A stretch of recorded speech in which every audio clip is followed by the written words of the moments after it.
अवैध वाळू तस्करी रोखण्यासाठी गेलेल्या शिरपूर तहसीलदारांच्या पथकातील कर्मचाऱ्यांना वाळू माफियांनी दादागिरी करत धक्काबुक्की, दमदाटी आणि मारहाण केल्याचा प्रकार शिरपूरमधील बाळदे साकवत रस्त्यावर घडला आहे।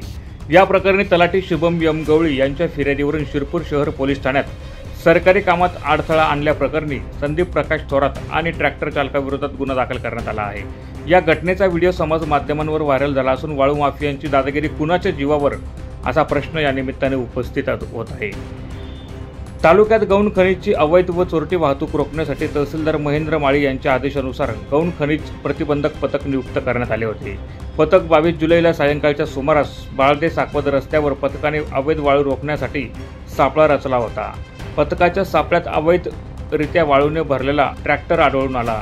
पथकाने ट्रॅक्टर ताब्यात घेण्यासाठी गेले असता वाळू माफियांनी पथकातील कर्मचाऱ्यांची कॉलर पकडत धक्काबुक्की करत दमदाटी केली आहे आणि वाळूने भरलेला ट्रक पळवून नेला। या प्रकरणी वाळू माफियांविरोधात शिरपूर शहर पोलीस स्टेशन येथे गुन्हा दाखल करण्यात आला आहे। ब्युरो रिपोर्ट, माझा महाराष्ट्र न्यूज, शिरपूर।